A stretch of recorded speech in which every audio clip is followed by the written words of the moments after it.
Bonjour, je suis Jacques Froissart. Est-ce que vous avez déjà cherché votre futur employeur dans LinkedIn ou est-ce que vous vous contentez juste d'un usage passif?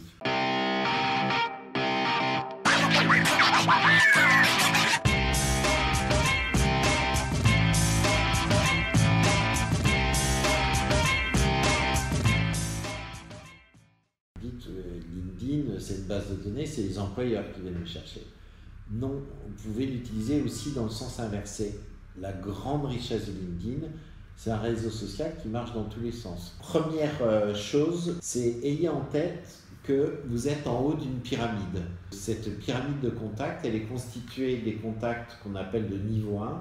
Ce sont les gens qui sont directement liés avec vous. En niveau 2, ce sont donc les contacts de vos contacts. Et vous avez ensuite le niveau 3. Et cette pyramide, plus vous avez de contacts en premier niveau, plus la base s'élargit, plus vous allez pouvoir contacter des personnes en niveau 2 ou niveau 3. Comment je vais pouvoir accéder? Tout simplement avec la barre de recherche qui est en haut, qui est multi-usage.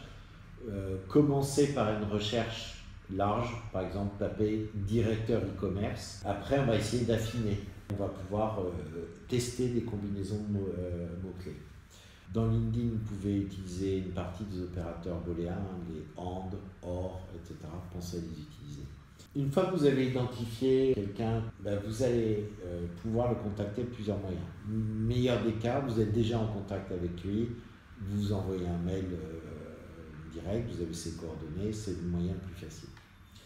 Deuxième cas de figure, vous n'êtes pas en contact avec lui, il est en niveau 2 ou en niveau 3.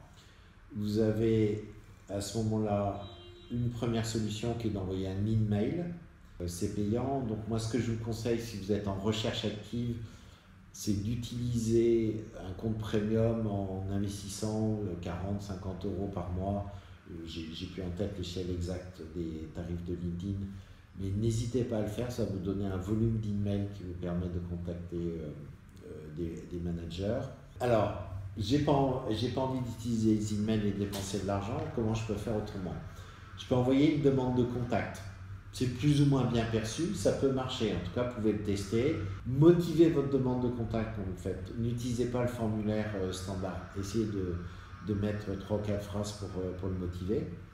Vous avez un prénom, nom, vous avez un titre, vous avez un nom de société. Vous pouvez utiliser des outils qui permettent de retrouver les emails.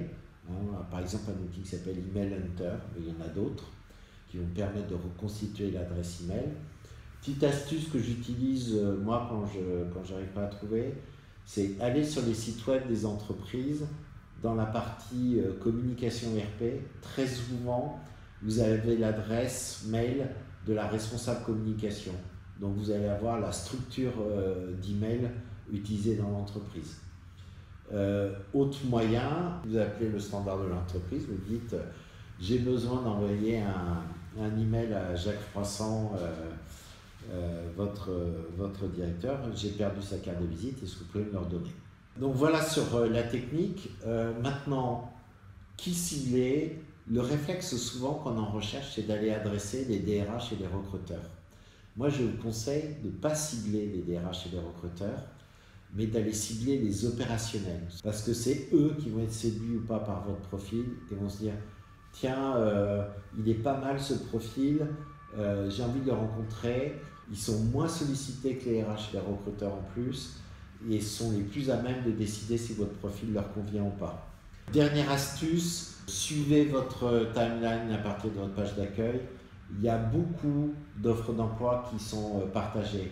C'est important de se mettre en configuration, d'aller chercher son propre employeur. LinkedIn, c'est extrêmement riche pour ça. Profitez-en. Jacques a dit, osez chercher votre futur employeur.